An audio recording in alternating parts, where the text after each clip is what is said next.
Okay. Actually, I found out about you through Jim Ingersoll, who couldn't be here. Yeah.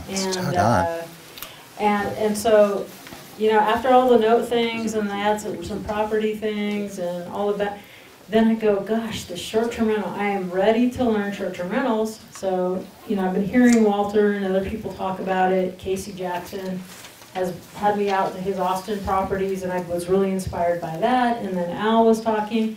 You helped us like get our duplex up and running last year.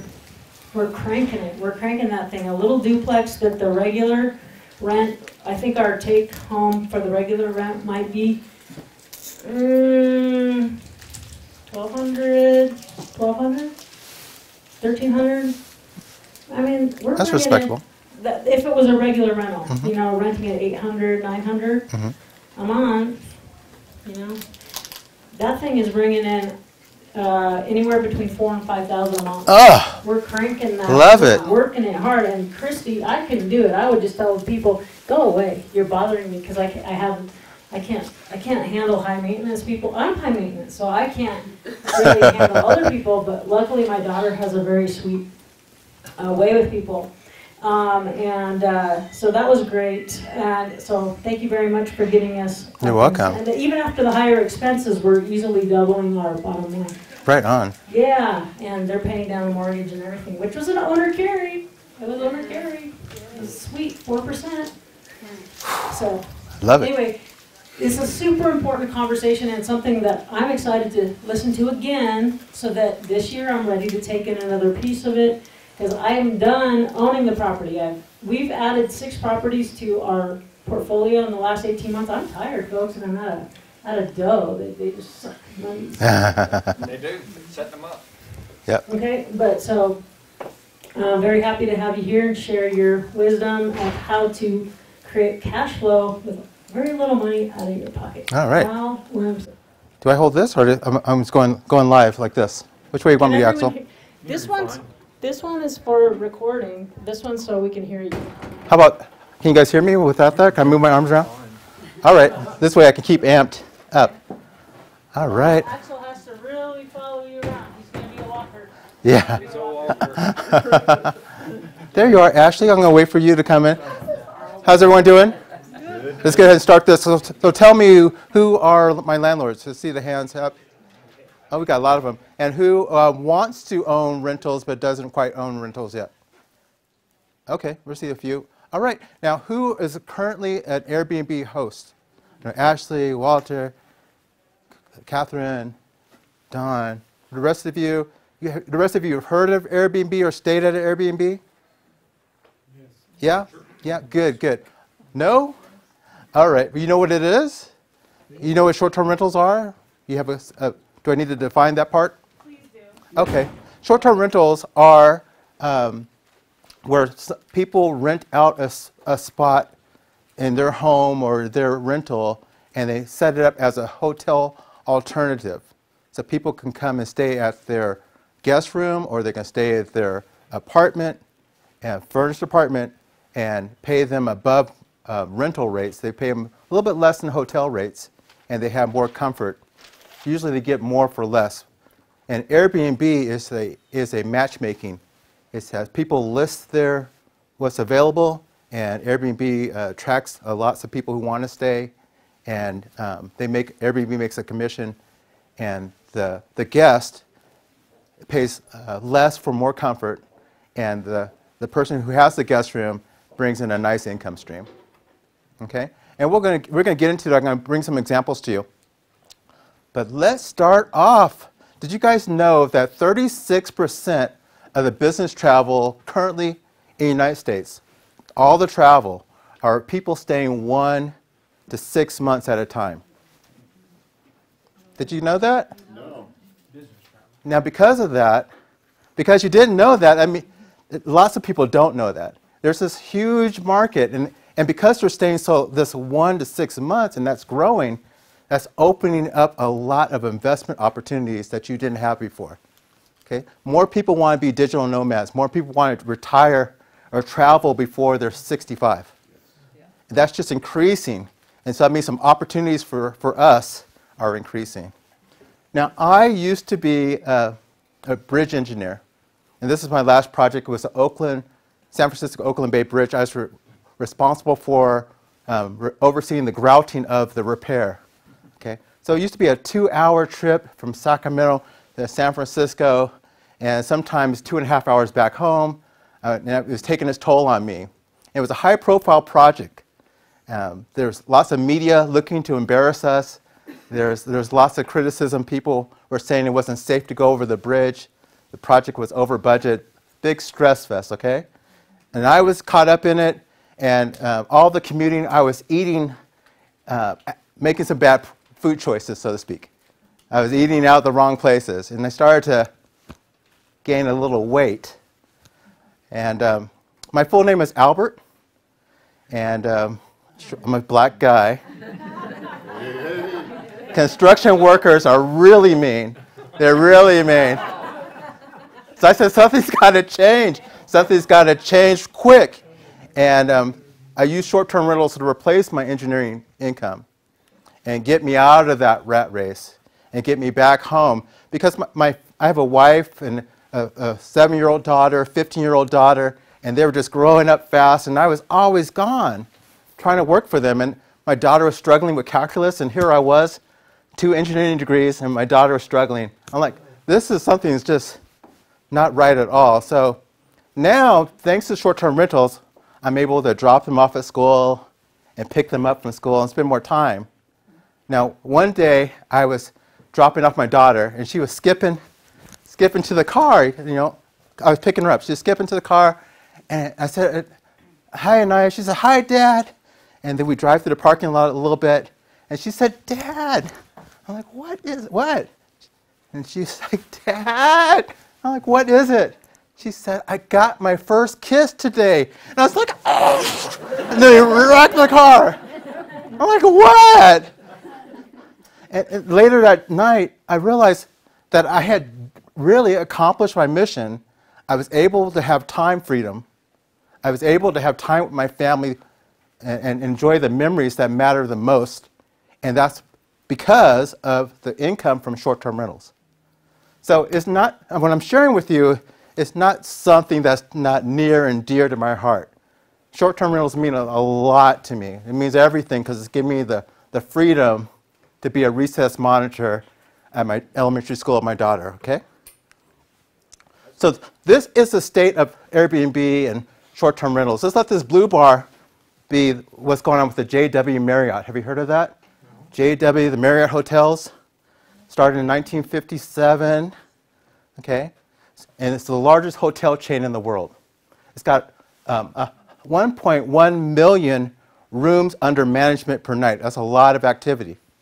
A lot of activity. Yes, sir? So they just acquired Starbucks properties as well, right? And they expanded into China. They're growing. But they're still dwarfed by Airbnb, which has been around for 10 years. So there's a big change. Marriott just came, well, they may be in more, but they were currently just added China when I put this 101 countries. That's where they are, locations. But Airbnb is nearly in twice as many locations. So what do you guys think of, what do you think of this data? What does it mean to you? It's shocking. Do you see that, like, which way is the market going? Is it People want houses. Airbnb. Definitely. So whether you are a regular landlord or not, you're going to be just like the Hilton. Let's watch Hilton stand around and thought this whole thing would fade away, and Airbnb just blew past them. And now there's lobbyists trying to slow this thing down. There's city ordinances trying to slow this down because it's a major phenomenon and it's not going to stop as long as we have the internet. So I'm hoping that you guys won't be bystanders and ignore this. This is a major, powerful trend that you all have on your smartphones right now. So I want you to monetize what's on your smartphone. Okay? Where'd you get that data from? You said there are 36 people stay 1 to 6 months. So that being said, it's almost trending that there's a lot more longer stays. So Airbnb might be phased out by more of a corporate furnished rental then. Well, Airbnb is artificial intelligence. That's all it is. How you use it is the strategy there. And we're going to be talking about that. Your 36% that you said business travelers. Nope, just travel. Oh, just travelers. Travel, all travel collectively. Okay? Now, I wanted to flag this because no one told me this. I went and got 2 engineering degrees, and no one told me this. If you want to be financially free, which is what I wanted, I was pursuing school, trying to keep up with Patty, getting engineering degrees and getting a license. But if you want financial freedom, you get a coach. You don't need degrees. You go follow someone like Don and Walter. So no one told me that. You guys are definitely in the right spot. You need a coach if you want financial freedom. More degrees and certificates just makes you a better employee. You guys receive that? Okay. All right, here's the problem. We got this great phenomenon happening, and it's easy to make a huge gross with Airbnb. You hear people bragging about it all the time. Hands up if you heard people bragging about how much they earn. And they're talking about their gross. You know, it takes a lot more skill to make a big net income with Airbnb. Let me show you this. This is a graph. This is what a short-term rental provider would earn. Let's just say that number, net income, okay? It's possible, and this is what a traditional landlord earns, it's possible that it could be the same at the end of the year, okay? Because the seasonality of the short-term rentals is up and down. People brag about when it's at the top, and then they take a bunch of vacancies, and it's possible that their total number of dollars at the end of the year might be the same as a traditional landlord's net income. Can you guys see how that happens? Would that be a shame? They did more work, and they didn't have any more harvest. And this is what's not talked about, and this needs to be talked about, that I only consider the amount of net income beyond what a traditional landlord earns to be profit. The traditional landlord is the baseline. You guys follow what I'm saying? Otherwise, we're fooling ourselves, right? Not all money you make from these short-term rentals is profit. It might just be baseline. Okay? So here's a solution. Solution, there needs to be special training for investors. Okay? Investors that can focus on what are the skills, the activities to help you become profitable. And what do I consider profit? Patty, what do I consider profit? Anything over and above. Anything over and above baseline. You have to compare it to baseline. You guys receive that? All right. So I'm going to give you some training right now. How about that? I'm not going to tease you along. Here's 3 secrets. One is to become recession-proof. This is what my talk is going to be about. It's recession-proof short-term rentals. Does it sound like it's something of interest? Anyone see the market changing? All right. Go for Goldilocks. I'm going to break that down for you. And the last one is rental arbitrage for cash flow. Now, Quincy almost stole my thunder by talking about arbitrage. But I'm going to tell you rental arbitrage, okay? Let's do this. Secret number 1, recession-proof short-term rentals. Now, let's talk about short-term rentals. Let's define it as a place you stay, but you're not changing your permanent address. Okay, if you're not changing your permanent address, then it's kind of a temporary stay, okay? We mostly know about vacation rentals. That's the first thing that comes to our mind. That's what people, I think, Bo, you were thinking of vacation rentals right off the bat. But there's also military housing, okay? Furnished rental, yes. There's also corporate housing, student housing. They need furnished. We got insurance. When people get flooded out and a place burns down, they need a furnished rental to stay at, yes? That falls into the short-term rental category. And then you got medical housing. When there's someone in the hospital, their family comes, and they need to stay there to support, especially transplant. They need a furnished rental. They need an affordable hotel alternative. That's a niche location. And there's temporary housing or furnished rentals, okay? All those things can fall into the category. Yes, ma'am? And here, legislative session's a big thing, every 2 years in our 5 months. Yep, legislation, they need temp housing, right? Oh, yeah. Yep, they would fall into that. So, which one of these categories would you say is recession-proof? Medical. Medical, yep. What else? Insurance. Insurance, yep. What else? Student, military, student. Student, yep. And military, yep. Which one's the least? Vacation. Do you think it's easier to get a hold of something that could work as a medical housing or temp housing than it is to get a beachfront property? Yes. Do you think when it's, and we're like 9 years into a 7-year run, okay? Do you see that it might be better to target some of these other categories that are more affordable, more resistant to recession? You guys follow what I'm saying? That's a really good point. So if you focus your attention on that, you're going to be a lot better off. And it's going to, this is going to happen regardless of seasonality. People are going to need a place to stay, right? You're not subject to the spring break and go down, okay? Bad weather. Or hot August nights and go down, right? Or weather. You see how this is going to help you earn more net income consistently throughout the year. And that's going to give you a higher return overall. See the strategy of that? So, How do you market to all the other ones? Everyone thinks of vacation rentals and you have your VRBOs and Airbnb. how do you market to it? How do you find people? How do you find people? That's your next slide, isn't it? See what I did there for you? Some. Yeah, Her Majesty said she wants to know about marketing. So let's go ahead. I'm going to spill the beans for you, okay? You can get into vacation rentals easy with Airbnb, VRBO. We all know how to do this one, okay? This right here, you can go onto the base. They have housing boards. There's also their private Facebook groups for military housing. Corporate housing by owner for corporate is easy. Airbnb also has a category that you can qualify called the Works. It used to be called Business Travel Ready. If you do things like put an ironing board, it helps you qualify for this designation. And Airbnb is going after business travel. They're actively trying to compete for more business travel. But if you don't have a blow dryer and an ironing board, you're not going to get, Airbnb is not going to promote you, okay? Student housing, there's campus boards, there's Craigslist, right? That's how you get the students in there. Something called Traveler's Haven. Where's Christy? Where's the princess? I wanted to show her this. TravelersHaven.com.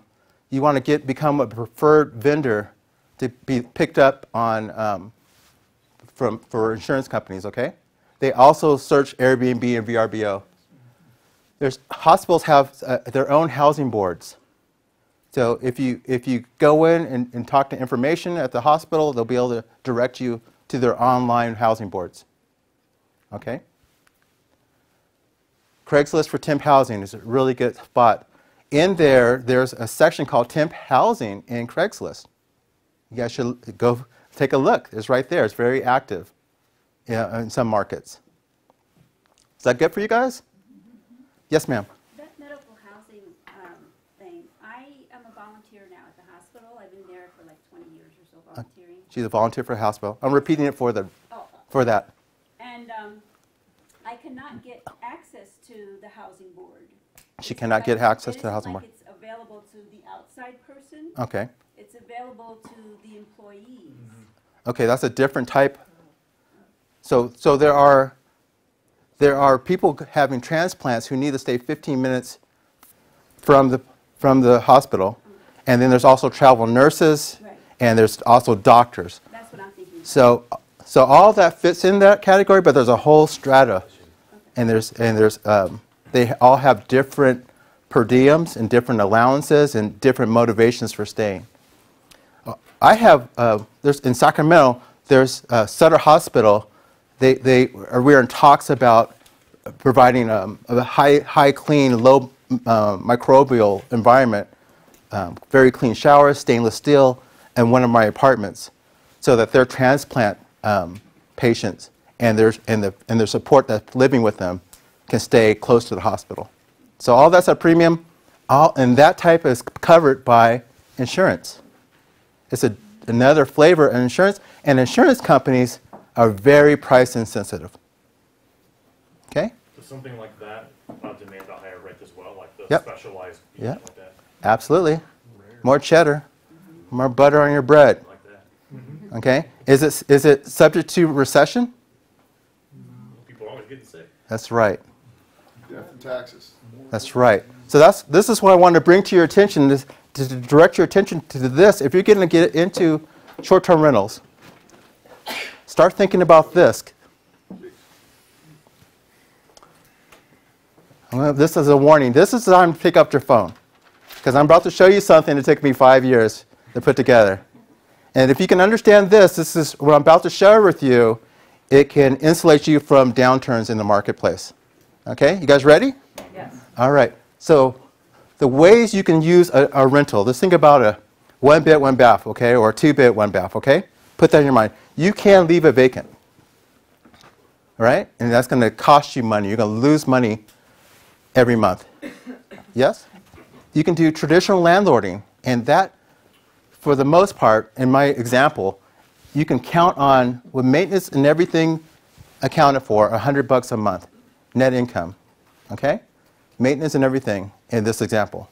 You can also, with the same unit, do, I call it long-term furnished. You just put furniture there, okay? And you can make about 30% more for a furnished rental above market. You can also, with the same unit, you can do, I call it flexible term. So Airbnb varies the term, how long you stay, okay? But you can also vary it by the type of dogs you allow, or horses, okay? So I'm going to throw it all into flexible term. We're going to flex the term, and it's furnished. Airbnb falls into there. Then the highest thing you can do with a unit is corporate housing. Okay? That's the most lucrative thing you can do, is a company paying you, reserving that space. All right? Now, a downturn in the market. Let's say the stock market drops 20%. Let's say the major employer in town moves out. Okay? You guys got that scenario? We're in a stress position. We're stress testing now. You can't do corporate housing anymore because of the environment's not there. Okay? You drop down to do Airbnb. Okay? That's a safety net. You guys receive what I'm saying? Yeah. If you can't do Airbnb because something's going on, it's just not working out, you drop down. See, we're hiking down in a stressful environment. We can drop down to do just furnished rentals. It's another safety net. If that doesn't work out,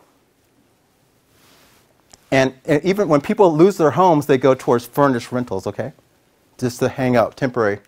Then you can go back down. If that doesn't work out, you can do temporary, or you can do traditional landlording, okay? Which is, because there's so many of them, it is the least profitable thing you can do, is run a traditional rental. Okay? So what I wanted to show you, there's a bunch of safety nets if you furnish the place. If you furnish the place, it's safer. Do you see what I'm saying? You guys receive that? You got more safety nets. Right here, a regular landlord, they can't do anything besides take a loss if it doesn't work out. So here's the takeaway. Is that short-term rentals can thrive in a recession. It might be the safest, furnishing your place may be the safest, smartest thing you can do, because you have so many more options. You guys are all looking at me. You going to beat me up, landlords? You going to beat me up for saying that? Or do you see all the safety nets you have if you furnish it? You guys going to talk to me or what? No? Anyone want to challenge me on that? No, I'm sorry, I was thinking something else. I was Okay. thinking about what the neighborhood was like. Okay. Did you calculate into your calculations about the cost of the furniture and the maintenance of the furniture and all that, or did you put that in the base landlord? Yeah, that's I'm talking about monthly. I didn't factor that in. I'm going to do that later, though. Okay. What do you guys think of that conclusion? Awesome. Is it off mark or yeah? Go ahead. It's kind of like different people have reasons. Like I have another layer of a reason for why I like providing home ownership, right? I've done owner carry and provided maybe 18, 20 people in my town with home ownership that otherwise wouldn't have it. So I really like that. So in a way, doing the short-term rental, I just took away someone's ability to rent or own it. But my reason is because I don't know if we're going to hit a rough patch, if shit hits the fan, so to speak. And I hope it doesn't, but if it does, I have built refuge like my mother and my grandmother before me. I have 5 houses in our town within 10 miles of my house that I could quickly, like they're making money and I'm building long-term wealth, and I can quickly assimilate my tribe Yeah. in fully furnished houses that don't have to be my living room. Okay. So to me, that's another level that I like, controlling a property that I could take in people I love if You could take we in. need to band together to ride a rough patch in the economy or whatever. Yeah, absolutely. Now I live in a rental long term. I rent my house and I buy rentals with my income. I'm happy that there are long-term landlords. Even in my apartment building, I have an 8-unit apartment building. 3 of them are long-term leases, okay? I'm just saying for the sake of risk, know that and I think they're absolutely needed, but for the sake of risk, unfurnished rentals is the riskiest position to be in. Even though it's needed, it's the riskiest spot to be in. Okay, secret number 2, you guys ready? Yes. Yep. Anyone want to fight about the last conclusion? We're good? Let's move on. Okay, go for Goldilocks. What the heck? What does that mean? The comfort zone. Good. So let's talk about Jay Martin. Jay was a banker. He was an underwriter. And he's just hated this thing. He's just like, this sucks. You know, shiny shoes and everything. He says, I wanted to travel the world while I'm young. You know, he wanted that Tim Ferriss lifestyle. He did not want to just, go through life. He wanted to live life. So he had a 4-plex, and he says, I'm going to convert some of those to short-term rentals, and he did, and they weren't performing. He was trying this Airbnb, and they were just not squeaking out much profit. And he was following my blog, and he reached out to me and says, Al, I need some help with this. So I said, I'm not ready to share my findings of what I'm learning. This is 2015. But he was insistent, so I said, okay, I'll look at your situation. He was in Richmond, California, and I looked at where he was. I said, you need a bicycle so that people can get from your 4-plex to the BART station, which is the train that takes people to San Francisco. And he thought that was crazy, but he did it. And he started saying people started booking his place just because of the bicycle. He said that bicycle, taking care of that transportation issue, added $500 of net income to his rental. He said that he called me back and said, Al, thank you so much, but that's not enough for me to travel the world. I need more money. So I said, okay, Jay, I'm going to share with you my most profitable, at the time, secret. I'm going to share with you guys, is to focus on travel nurses. And here's why. Let's let the blue square be gross income and the red star be net income. Okay? Catherine, what's the blue square? Gross. And what do we care about? Net. All right. Now let's talk about this graph. Right along this workload is this horizontal axis. This is worry. There's these short-term rentals take a little bit of worry, right? Ashley? Yeah. The more times you do turnovers, the more worry, are they going to find the trash cans? Or, are they going to be scared? Are they going to be checked themselves in? So I have these workload and worry categories. Like 3 means there was 3 turnovers. 3 people came and gone that month. 4 means 4 people came and left that month. You guys follow me there? Mm-hmm. Okay. And this is net income. All right? Now, is it better to do more work or less work? Less work. So this is ideal. Coming this way is good, all right? And of course, we want more net income. So the goal is to end up in this position, up there, net income high and to the left, all right? All right, let's look at this is an experiment I did in my 8-unit. I did it with a 2-bed, 1-bath apartment. So it was, as a long-term landlord, it was making about $800 a month. And since I wasn't paying utilities or anything, I didn't have to pay for cleaning. My net income, for all sakes and purposes, was about the same thing as a traditional, regular landlord, okay, per month. Then I converted it into an Airbnb unit, and I did 3 stays in that month. I had this huge gross income, okay? But from there, since I was doing business activity, I had to pay my cleaner 3 times, which is the largest cost. I had to pay taxes because I was doing short-term lodging tax, right? And additional insurance is required, okay? So my net income is lower. Still much better than this, right? $1,475 is still better than $800, yeah? I'm still doing better, but it was a lot of work, and it was always in my head. Then I did a 1-month stay. It just so happened to turn out, and I just gave them a discount for the month. Let's say, okay, $1,650. Oh, great. And I realized I did not have to pay my cleaner just once, okay? And I didn't have to pay taxes because I was doing a month-long stay. Most taxes are for 30 days and less. What kind of taxes? Transient occupancy tax or lodging tax, okay? Sacramento is 12%. San Francisco is probably higher. Transient, wait, it's called transient? TOT. So if you're less than 30 days, that person's a transient. If you're over 30 days, you're considered more of a tenant. Okay? So I'm focusing, I said, you know, there's some benefits to, my net income, my costs were less. My net income was about $1,410, and I started, I said, you know, I recognized that number. That 1,400 number, I've seen it before. And it's like, man, you know what? It looks like I could do less work and come up with basically the same net income. That's all we care about. Now, Airbnb makes a lot more money if I'm doing these longer short stays because they get paid off the gross income. Airbnb wants me to be the super host. They want me to have lots of activity. They don't want me to do longer term stays. When I do a longer term stays, I can have this nice big net income. So I'm like, I'm going to focus on this. I'm going to optimize my listings for this. And I caught a travel nurse. And they stay for 3 months at a time. Okay? So that means I didn't have to pay tax, right? And I didn't have to pay, for me, there's no really, I was just a regular tenant. They were a tenant. So my landlord-tenant insurance was fine. And my cleaner only had to come at the end of 3 months instead of the month. So my monthly costs went down, right?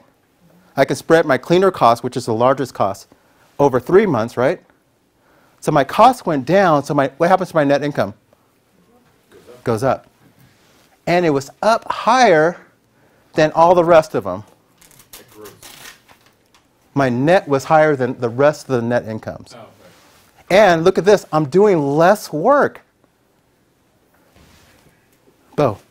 Just curious on what you found that the nurses like. Like, do they like to be within like a 2-mile proximity of a hospital?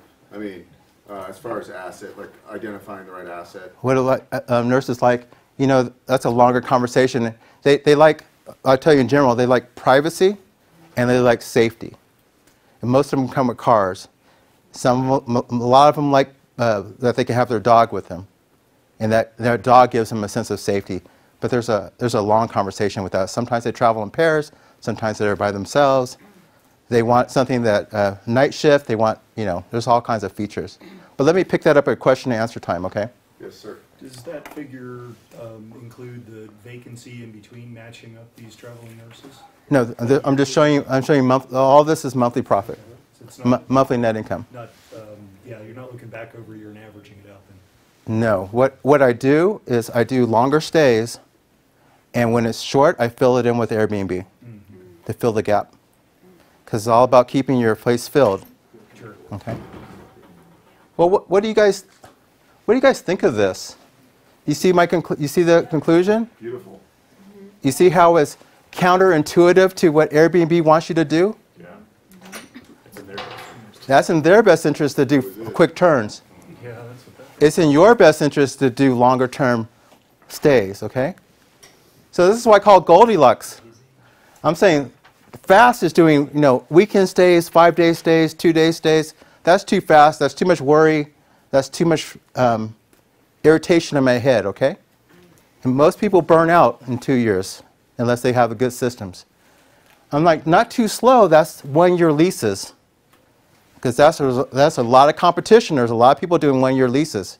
Do you guys agree with that? And that's why it's the most competitive, the least profit margin, because it's the most competitive. You guys follow me there? Well, we have a situation in Carson City now. The rents are going up so fast you can't ask them from your current tenants, or you ruin your relationship just trying to keep up with the market. So, there's also the advantage of kind of resetting every. You can track the market. So you can reset. Too, yeah. So I think these stays of, I like 2 to 8 months or so. That's where you're going to find your sweet spot. There's where most landlords won't sign a 6-month or 5-month lease, right?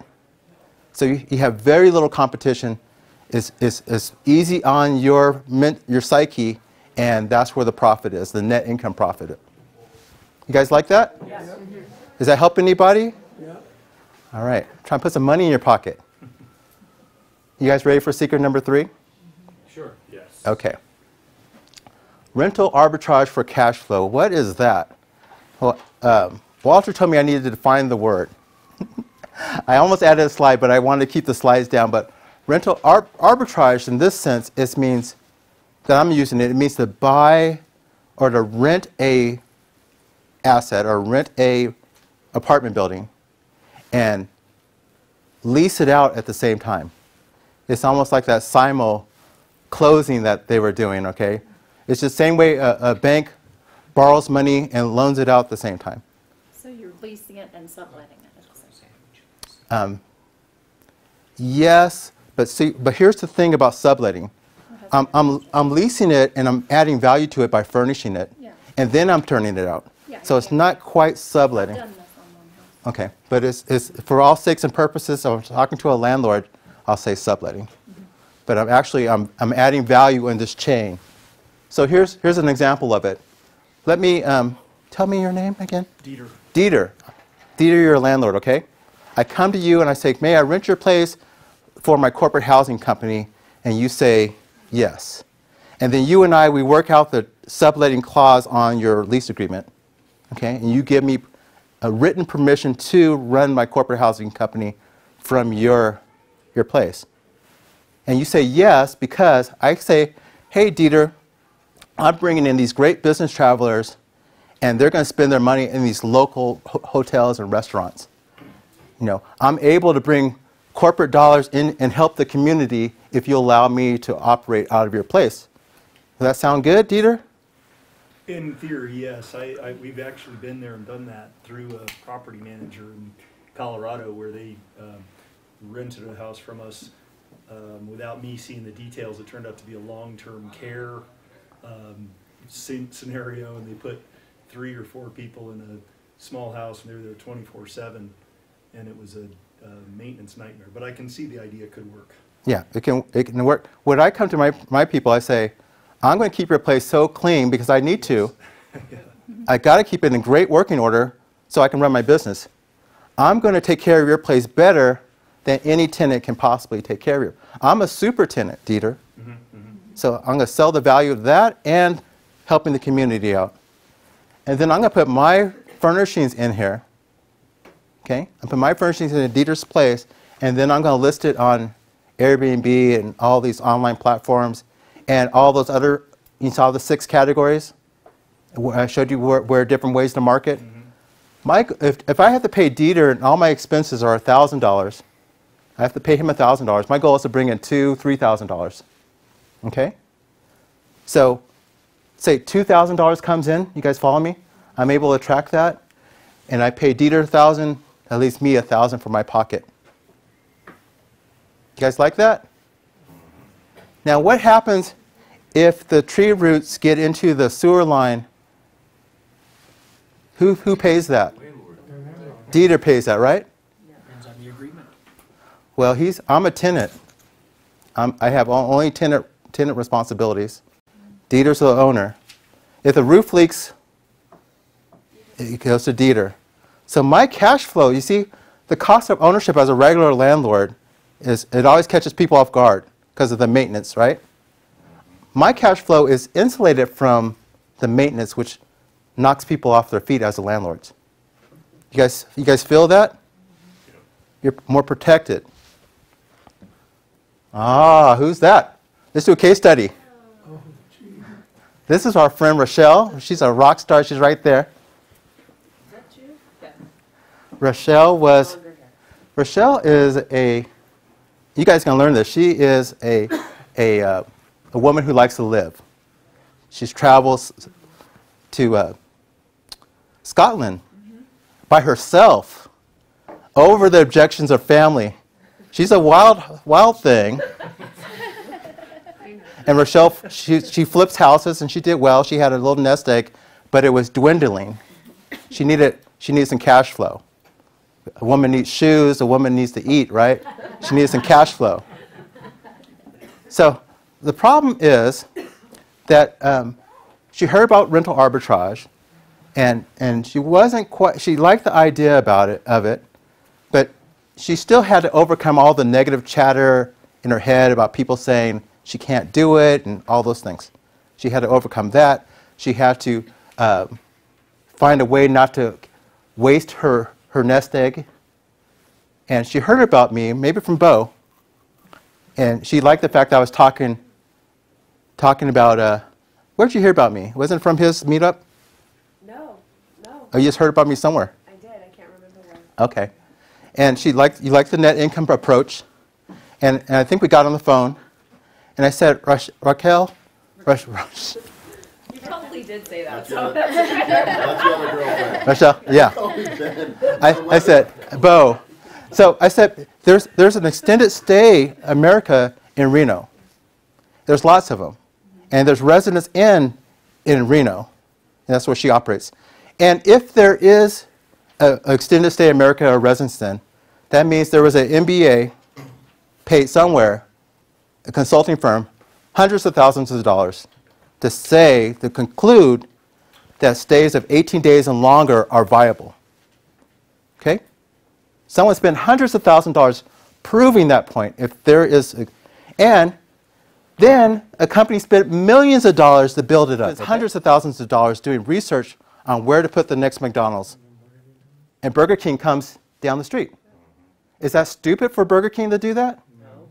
CBS does the same. CBS? I heard it said, if you can't copy somebody, you're stupid. The marketing research has already been done. If you can Google it, that means you're sitting on a fortune, okay? If you can Google Extended Stay America, what's the name of your town? Kennewick. I don't know if it's there, but you're a small town. It may not be there. But if it is there, that means that this business model that I'm sharing with you, these longer term stays, are viable. 18 days average. That means there are plenty of stays longer than 30 days and plenty of stays less. You just need a few. There's 300 rooms in that place, right? Out of those 300 rooms in Extended Stay America, there's your client is there. No question about it. Will you guys receive that? Can we move on there? If it's physically there, is that proof enough for you? Okay. We can take that and move on. So Rochelle wanted business travelers. She liked that concept, and she knew there was extended stays. Business travelers were coming, and she had her own network, and she knew construction people. So she said she could specialize in that. And she got a place. This is what it looks like. It needed a little bit of love, and she was capable of doing it. And she was hustling, though. She was very resourceful. She borrowed furniture. She got things, used things. She shopped Craigslist, OfferUp. Where else did you do? Oh my gosh. I shopped like Overstock.com. Overstock. So she was, to answer your question, she was keeping her startup costs down so that she can have a quick break even. Now, if you don't know to do that, then you mess up. But it's all about doing that. And yeah. Big Lots. Big Lots. Okay. This is a used sofa, right? Consignment store. Consignment store. So she's being smart with her picks. Beautiful pictures on the wall too. Yeah. Nice bed. Used bed frame. Okay, you see what she's doing? Simple setup. Let's take a look at, then she used her insider knowledge. She picked this place because it's close to where Hot August Nights was located, okay? And during that time in the August, is it 5 days? Like 7. 7 days. The hotel prices spike, all right? And she wanted to capture some of that cheddar during the spike. Okay? I think she could make, what, a couple of months in a 7-day period? I probably could. You guys follow what I'm saying? You guys do this too, like with Coachella and other events like that. Yeah. Come through every year. Yeah. And killing it. So she knew that, and she located her place there, talked to that landlord there, convinced him. And then she met a traveler who does construction. I think you met him through your network. She leveraged her own network to find people. And she talked to them about it. She said, you know, you can stay, but you're going to have to move out during Hot August Nights. And he's like, whoa, whoa, whoa. If I move out during Hot August Nights, I'm going to have to pay those exorbitant fees, exorbitant prices. So she said, you know, they went back and negotiated.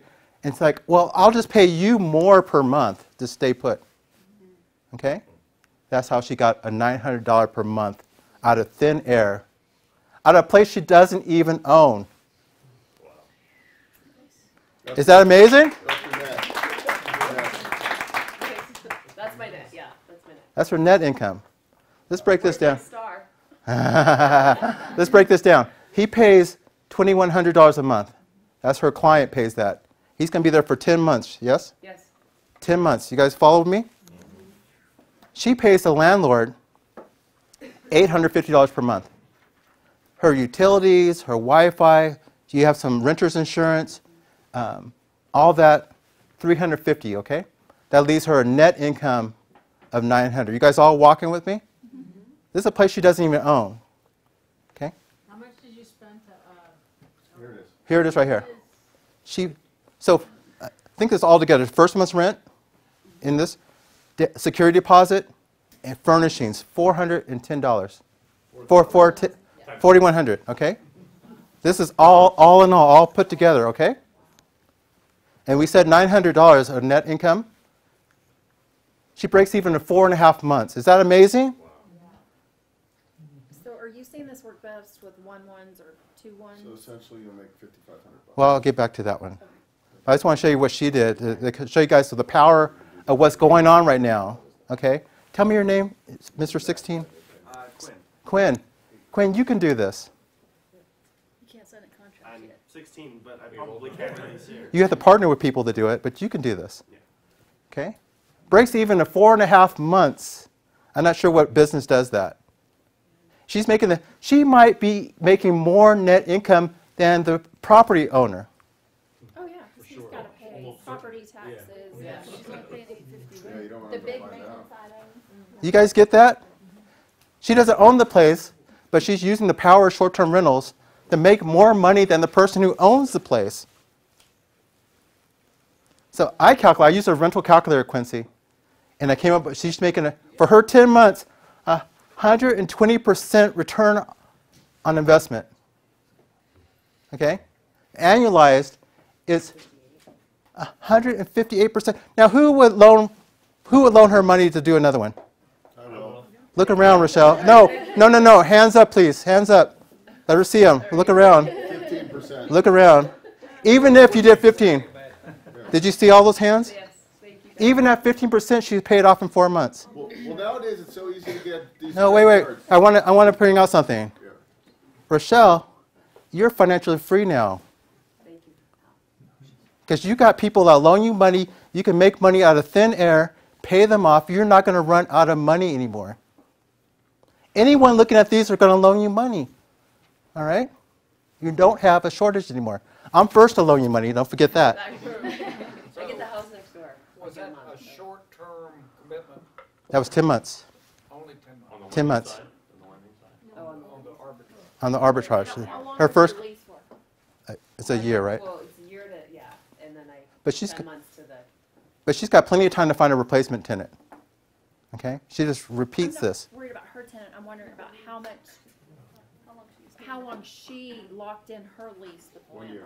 landlord. It's pretty much always a year because you want to be thought of as a regular tenant. You don't want to rock the boat too much. Okay? Yeah, and plus you kind of want to test out the waters on your side too with Yeah. that property and how it cash flows and Absolutely. and the owner. I've that moved my furniture. relationship. I've moved furniture out of one that wasn't giving me a $500 into something that gave the same furniture. My lease was up. I moved it into in a place I knew was better because I had some experience. And now I make $1,000 in net income off of the same furniture because of, I know. Abby? Do you find it, or do you hear about your students finding it difficult to negotiate subletting in the rental contract? You know, if it is, we just go to the next landlord. Okay. There's plenty. Does it depend on city, though? Depending on the location, is it not true that in certain cities, and I'm just kind of trying to understand for Yeah. certain markets, that you're going to find that to be more difficult, say, in bigger cities with more aggressive and competitive rents? So if a landlord wants to be more passive and they want to have a super tenant and you spell out the benefits to the community to them, that subletting clause is just the same weight as pet clause. It is not part of the 10 Commandments. You can strike it and change it. It is not sacred, okay? It can just be changed. So if you had an option to extend it, that would improve her position. Now that she's got some experience under her belt, she would definitely want to do that. Now that they know, like, trust each other, you know, all things are possible now. I'm the best tenant he's had. He's going to bend over backwards to keep you up.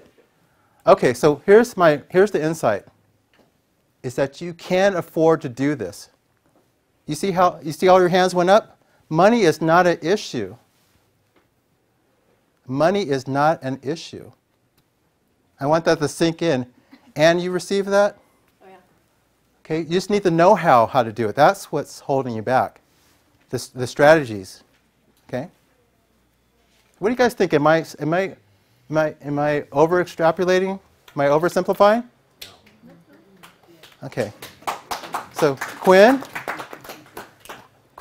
I'm about to show you something, but I'm sharing with you that you can go a traditional path, you know, which is not bad. You can get 2 engineering degrees and go in student loans and things, or you could be doing this along the side. And I'm going to show you how to do that along the side.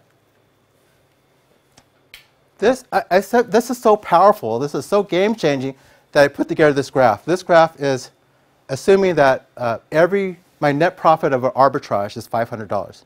Let's assume that. So I said, you know, if I start off with $5,000 and I invested it and set up an arbitrage, you guys follow what I'm saying? And I kept all my profits to like Amazon did. Where's my man? And reinvested all my profits, okay? Still doing it. Then I could set up a second one, yes? Debt-free, yes? And then what if I kept all the profits from the second one and then did what? What did I do here? Set up another one. Or two or three. For this is just one more. Okay. And then I kept all the profits from all 3 and did what? 2 more. No, just one. One more. And then I kept all the profits. You see it starts to go geometric, right? I'm just keeping profits, and when I have enough, I reinvest. Everyone follow what I'm saying? I don't want to lose you here. Can you do this? Is this possible to do? Yeah? It is, yeah. If I do that, then month 23, I can start taking $10,000 out per month. Net. Who can live on $10,000 of net income per month? Can that retire you? Tell me your name. Charisse. Charisse, if you did this, you said you could retire in 2 years, yeah? We're retired already. Well, if she was working. If I was working, If you're working. I see this. Well, Charisse, you're not a good example. You guys are there. No, but she could take, they've already said they have a bunch of. Who's rental working? properties, so she could take some of their rental properties and convert them over to. Well, she's already advanced. Who works a 9 to 5? Okay. Really? I'm the only one. Remind me. Okay. Let me use you as an example. What? Tell me your name again. Rudy. Rudy. I'm the only 9 to 5 right now. Wait. Here's the power of what I'm saying. in 2 years, Rudy could be this. Now, Rudy, if you stay on the path you're on, what will you be doing in 2 years if you stayed on the path that you're on? In 2 years, my stock matures and I'm gonna be an entrepreneur. You're an entrepreneur? Okay. So you're good either way. Most folks will still be working their job in 2 years. But if you start doing this now, right, and in 2 years your stock's mature, then instead of living on that money, you can be living on this money and taking all of that money and reinvesting it. Exactly. I'm already thinking, I've got some property in Houston, and Right. as you know, Harvey came through. This kind of model, had I known about this 9 months ago, Yeah. it could have been changed.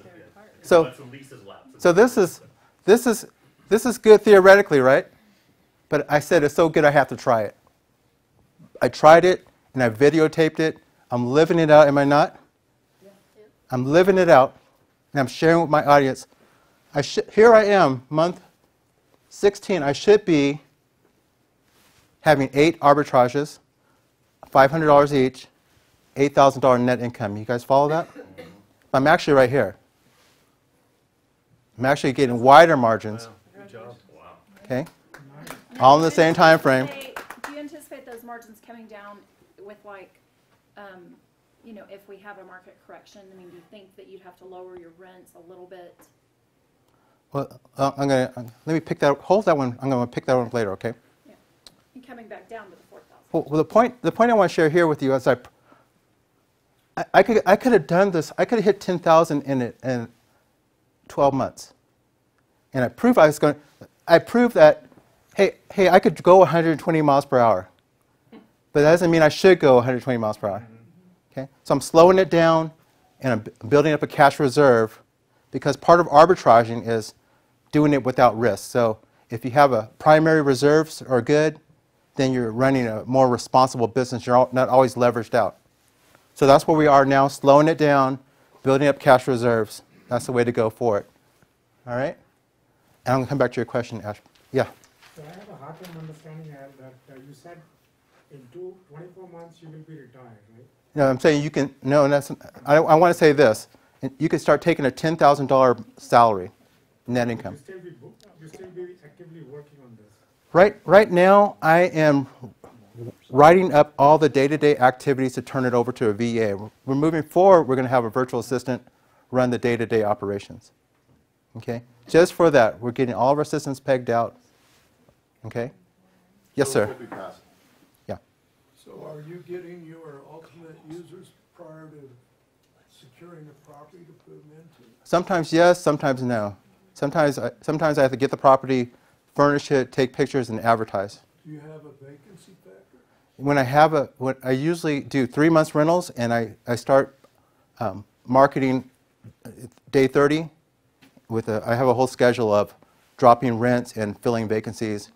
And if I did have a vacancy, I would, if I have, hey, another person comes in a month, then I would use Airbnb to fill that vacancy.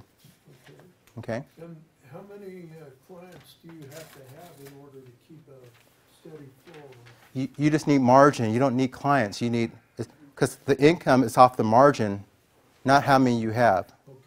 Okay? So you're always trying to grow your margin. You want as much margin with as few arbitrages as possible. Okay? How many do you plan on having? I plan on getting to 10,000 with as few as possible. I'm not even thinking, my cash flow comes from my margin, not from how many arbitrage and the number. How many are you at with 7160? 9. So about 13 9. and you hit your... Or I'm learning that 3-bedroom, I learned that people are selling their homes in San Francisco, baby boomers, retiring, taking their millions, and moving up the hill, and they need temporary housing. So my 3 bedrooms with a fenced-in yard that can house their dogs is one of the most, that's how I'm getting $1,000 as net income per month off of that. So I'm learning the housing type, and to get the most margin, I would only need 10 of those, right? So 3-2 with yard. 3-2 with yard. That's surprising. I would have thought it was one like. Well, I learned that it might be different in different locations, but I learned that by operating. So here's the question. I'm doing monthly rentals. This is this is wine time. I'm going to corner Quincy. And this is, I'm doing month-long stays. And like I was telling Quincy, in the 2018 Schedule E, there's a checkbox for short-term rentals, Schedule E.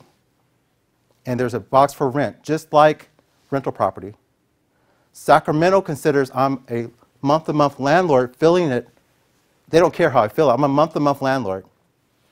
I sign lease agreements. I don't have to pay city taxes because I'm doing month-long stays. I have one more point. You don't fall under the rules and regulations that everybody's trying to get rid of. I don't fall under the rules and regulations. I'm a regular landlord. Trying to get rid of Airbnb, but Right. they can't get rid of you. Exactly. I'm a regular landlord filling it in an innovative way. I fall under Schedule E according to the new tax law. If I joint venture with somebody, so I'm passive, can I do this inside of my house? But we're going to wait. Quincy's going to give the final. They don't give advice. He does not give advice, but we'll get some wine in him, and then I'll find out. Probably at the moment, and I'm just speculating. Yeah. You can't because you're doing too much of the servicing. I'm- If you outsource that. I'm joint venturing. He's putting up the money. I'm putting out the money. Oh, Yes. with me, like if you were doing it with my IRA. Yep. Not No, your with my IRA, I'm joint venturing with somebody who's operating this. They're operating it. They're operating this. There is no debt. So no unit. I'm doing month-long stays. I checked the box that's in the Schedule E tax form 2018 is right there. Can I do it inside? I believe I can, but we're going to. You can also, There are a few other So therefore, this is more powerful. Therefore, if I have to, now, as Walter was saying, instead of having to earn $1 to earn 70 cents take away, I'm not so concerned about it now. If I have to drop my rents, I'm not so concerned about it now. If I have a vacancy, I'm not so concerned about it now. Can you clarify, because the last, hoo-ha thing like this I was at, like the big strategy was, gosh, you don't want to have something dropping on a Schedule C, you want to still find a way to drop it on Schedule E, so then what we were going to do is have, some entity that rents the property from us, and we were going to do all, you saying we don't have to do that? I'm doing this inside of a trust. No, not the self-directed part. Okay. Let's just go back to the taxable part. Okay. You said that now a short-term rental can drop on your Schedule. It's a checkbox on your Schedule E. Only if it's month-long or more? No, the box is there, period. I don't. So even if I'm running it like the duplex is, The- well, one side's going longer, but one's like churning, I've got 4 or 5 people a month going. If I talk to John Heyer, he says if it's 7 days and stuff, that's a business. That's his position. All I'm sharing with you is that the new 2018 tax form has a checkbox on Schedule E for short-term and vacation rentals. Really?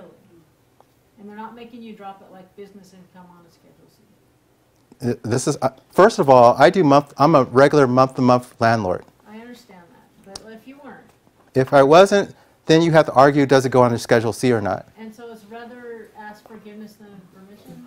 I don't know, that's Well, off the record. well, first of all, I want to show you that you're better off doing longer-term stays. You're not missing anything by doing short stays. Your net income is better doing longer-term stays. And longer-term stays fits on the Schedule E Without even thinking about it. without even thinking about it. Yeah. And it makes you, if it goes into your Quest IRA, then you're less worried about things. Okay? That's what I want you guys to walk away with. But we got to wait for wine time before we. Let's talk about the takeaways here. I want to get to that. If you focus on the 6 categories, you guys remember that? All those things besides vacation rentals, you can thrive as the market falls apart. When the market falls apart, people need temporary housing. You were outside of the seasonality, okay? The second takeaway is Goldilocks. If you do these longer-term stays, it's going to improve your net income, okay? Less work, less worry. Insight number 3 is that you can afford to do this. Please don't leave this place and say that you can't come up with the money to do this. rental arbitrage. All right? All right. Let me take some more questions. Do I have any time, Dawn? Yeah, we technically have till 6. We'll probably not go that late. I don't know. Yeah. I'm feeling the need for wine time. Put up that I- 6 different types on it.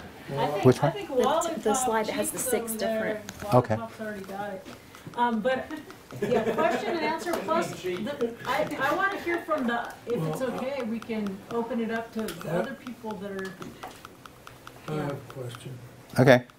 Okay, so, if I'm going to approach someone that has a home for sale, or for rent, Mm-hmm. how am I going to convince them that this is not some kind of scam that? I can convince them that's not some kind of scam. So there's a couple. I have a whole bunch of scripts for you, but if you have that kind of conflict, you just need to go to the next landlord. Right. As a landlord, just show me the money. Give me a couple of months, some security money. Yeah, you have a definite demographic that you have to establish in each city. I mean, So- when you're talking about corporate or traveling nurses, you want to appeal to that person. How do you establish your demographics? Do you have any guidelines on that? Yeah, there's lots of your golfing buddies. They all work for companies that are bringing in people. So have them introduce you to their human resources person. You talk to that company and say, I'm actually going to save you money, and the companies and give you more. And then there you go. Boom. I know that I've reached out to all the law firms around my properties because oftentimes they'll have a court case going on, but perhaps the attorneys might be coming in from out of town and they need a war room and they might have 2 or 3 lawyers coming in. It's way cheaper for them to come and stay at my house and be able to spread all their legal documents out and not worry about who's coming in the room. So like I put together a trifold brochure to send to all the law firms around my properties. Did you get that from Tom? Yes, sir. I got a No? Officer and a gentleman? Oh. That was the scene. Yeah, it was kind of, wasn't it? Hang on, guys. How many landlords did you have to approach before you found one? That's a really good question. Okay, so I think it was 3, because there's a story behind this. So he was the 3rd one I had approached, but I was the 2nd person to come and look at the house. So he said, I'm gonna promise it to the first lady, and if she ever falls through, you're gonna be the first call at me. So then I went on and then talked to more people, and then he calls me out of the blue and said, you're up. So it's kind of a mixed bag, but persistence pays off. Yeah, you're gonna get some. It's just a little 1-bedroom house. Walter, then go ahead. All right, so what would you pay if I could produce you the person willing to do the short-term rental in your market? Oh, I have. 2-year period. I have plenty already. All right, so let me open the question up to the room. Okay. What's it worth? Are you talking about a landlord that wants to do it? Yeah. It's got some stuff in it. Is it worth something? Yeah, Sure, yeah. of course. Yeah. I see his brain over there just spinning. There's lots of, like, I'm at this point I'm offered 4plexes. I'm turning down some every other week. At this point, I have now I've been around long enough to have a reputation. Getting that first one's the hardest. I think Rochelle's offers something all the time. Yeah, but it has to fit, your. Yeah, you're picking and choosing now, right? Well, and Hang on a second. Let me get this one. Yeah, my problem with Airbnb, and I've been kind of bumping my head against it for a couple of years, is that different cities and different neighborhoods have different permitting, and right now I'm living in an area where they have a moratorium, no Airbnbs, and the previous place I lived had the same thing. So you have ordinances. Where do you find the information so that when you're talking to a landlord, you already know that you can do it? You just Google the city ordinances. Yeah, but I can't even find my way through that. Well, so first of all, those things typically define it by 30 days and less. Nearly all over the country. Virginia Beach used to be 90, they brought it down to 30. So you could use Airbnb, but can you tell Airbnb I only want more than a month? You can. Okay, so that would be a way to go around it. That's the way to go around it. It's not difficult. In fact, by saying the word Airbnb, that's kind of limiting your thinking. Yeah. I'm trying to show you all these other short-term rentals. Okay, who else? I just was kind of worried about my neighborhoods. Like, I buy the lowest cost house and then I rent it. So what about those neighborhoods? So so what I'm sharing with you, this is hard for our landlords to make the shift, is that you don't have to use your own property. You can go rent something in the best part of town that's going to give someone the best experience, and keep your long-term rentals, but don't limit yourself. Just that you can, in this market, is better to control a property right now in the seller's market. And then when it goes down, then I show you how to downgrade it. You can make money all the way down. Okay? So add that, and this is in addition to. You said fourplexes though, so you have people going in fourplexes? I was offered a fourplex. Yeah. We're not taking it. Right now, we're just building up reserves. And I wouldn't do if I had a fourplex, I would use no more than 2 of them as a short-term rental. Yeah. Am I making you guys go to sleep? Or we can take it afterwards. It's fabulous. And is it okay if Casey just like, he's done, actually he was one of the people that have inspired me to do the Washoe House one. And, is it okay if he just shares a couple things? Yeah. Because then we'll still come to you to wrap up. Okay. You can tell people how to get a hold of you and all Okay. that. Okay? Yeah. Is it okay if I don't want to talk? No. Too late. Well, I don't have anything prepared, so. I think this is pretty cool. I think this is pretty eye-opening. What I don't think it works for is the type of properties that I do, which are real high-end, large square footage, lots of bedrooms on waterfront, just because I'm not sure how many like corporate type things it would work. For a good three-bedroom, 2-bath in a neighborhood, I think it works great. My specialty is just large, high-end properties. So I started with a ranch that had 4 bedrooms and it slept 12 people. And then it went up to 17 people and we started getting more bookings and we're charging more money. And then I finished out the guest house of the ranch and we started sleeping 35 people. And the amount we were getting went up to $2,000 a night, and we were getting a crazy amount of acreage. So I immediately went out and bought a lake house. It's got 11 bedrooms on Lake Travis.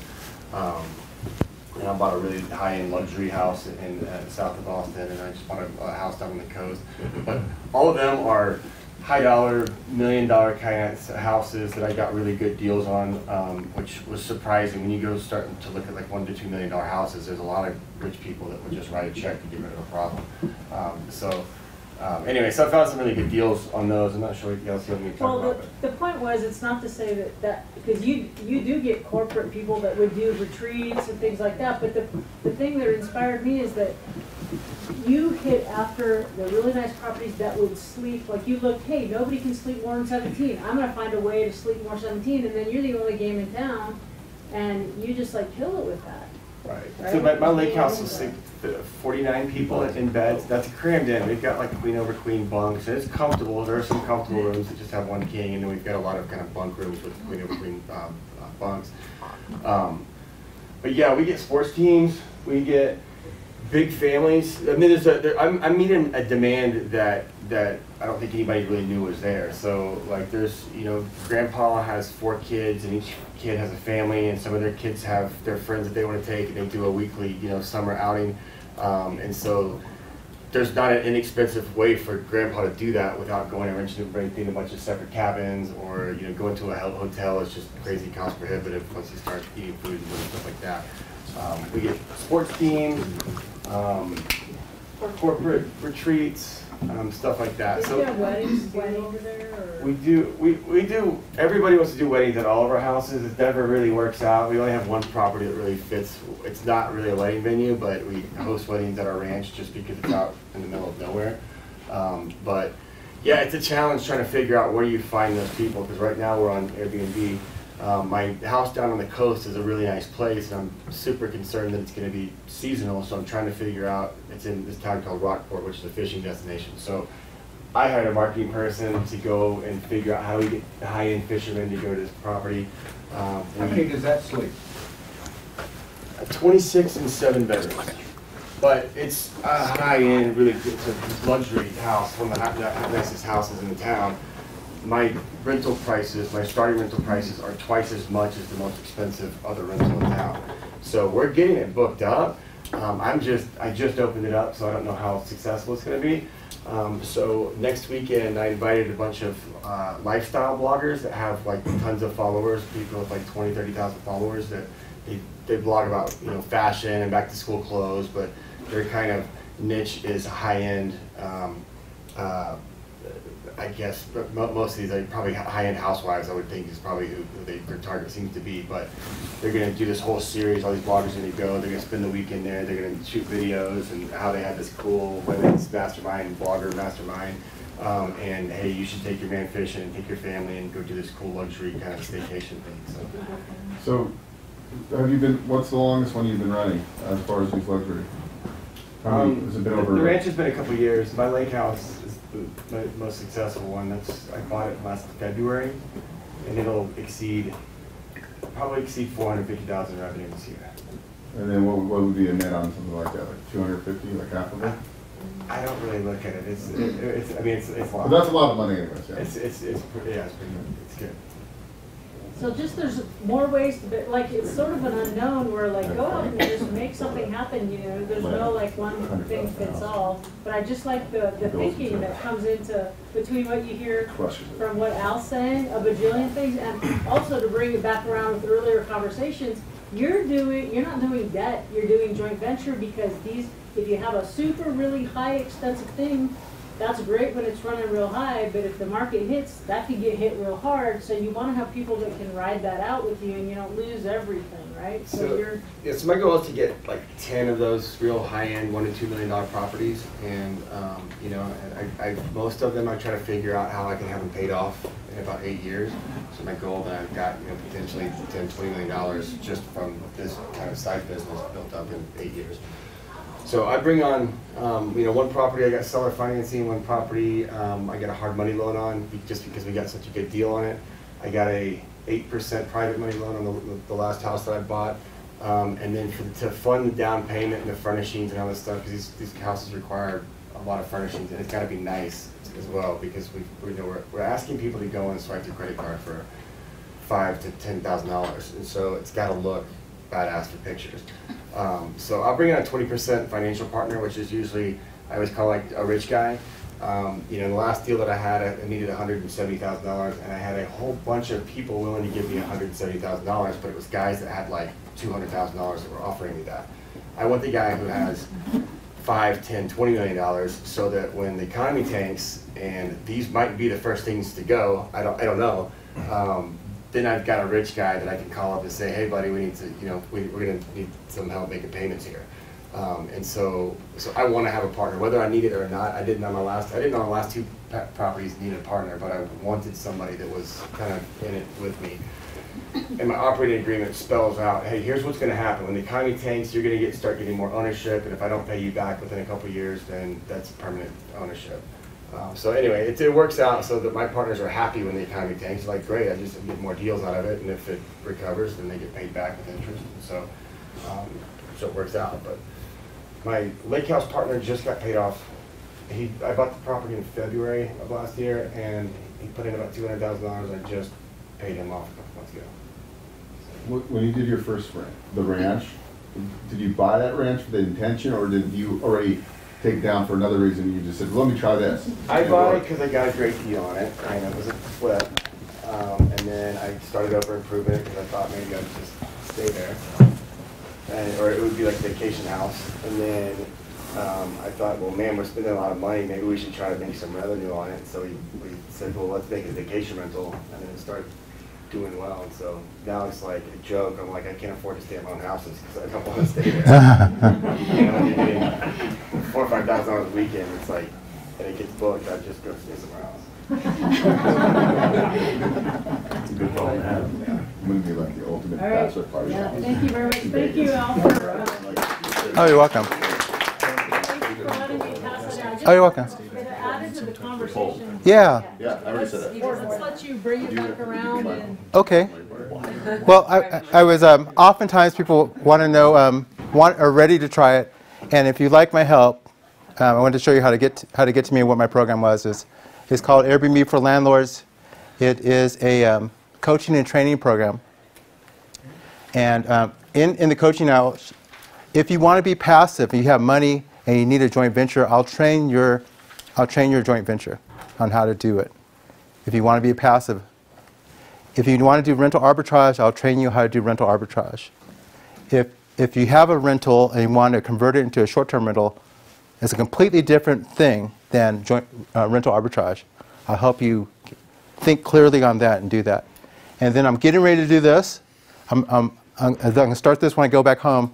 Is I have a Quest IRA. My Quest IRA is going to set up a rental arbitrage with Quincy's guidance, and put this inside of my Quest IRA. So I'll be able to coach you on that as well. So all that is $9.97, and this is the website airbnblandlord.com. Okay, that's it.